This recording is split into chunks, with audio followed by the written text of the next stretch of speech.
ఆంధ్రప్రదేశ్, తెలంగాణలో బయటి రాష్ట్రం నుంచి మార్వాడి రావడంతో రాబోయే కాలంలో పని సంక్షోభం తప్పదని నిపుణులు హెచ్చరిస్తున్నారు.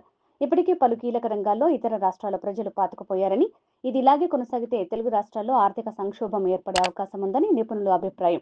బీహార్ వాళ్లు ఇటుక బట్టి నుంచి వరి నాట్లు, పత్తి ఏరేదాకా అన్ని రకాల కూలీ పనులు చేస్తున్నారు. ఒరిస్సా వాళ్లు అన్ని రకాల కార్మికులుగా, వంటకాల తయారీదారులుగా చేస్తున్నారు. రాజస్థాన్ వాళ్లు టీ స్టాల్ మరియు హోటల్, శానిటరీ షాపుల నిర్వహణ చేస్తున్నారు. రెండు తెలుగు రాష్ట్రాల్లో షాపులు వీళ్ళవే. ఉత్తరప్రదేశ్ వాళ్లు టైల్స్ వేసే పని నుంచి పెయింటింగ్, అన్ని రకాల ఇంటి లోపలి అలంకరణలు చేస్తున్నారు. కేరళ వాళ్లు ఇంగ్లీష్ బోధించే టీచర్లుగా పనిచేస్తున్నారు. కర్ణాటక వాళ్లు భవన నిర్మాణ కూలీలుగా పనిచేస్తున్నారు.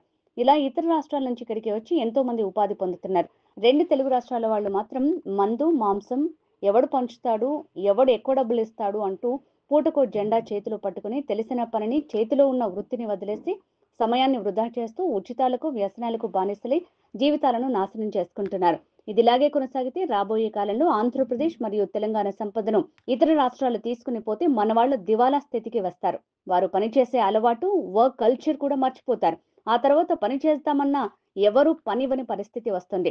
ఇది రాబోయే కాలంలో ఏపీ, తెలంగాణలో పనిచేసే వారిని సంక్షోభ స్థితికి నెట్టివేస్తుందని నిపుణులు ఆందోళన వ్యక్తం చేస్తున్నారు.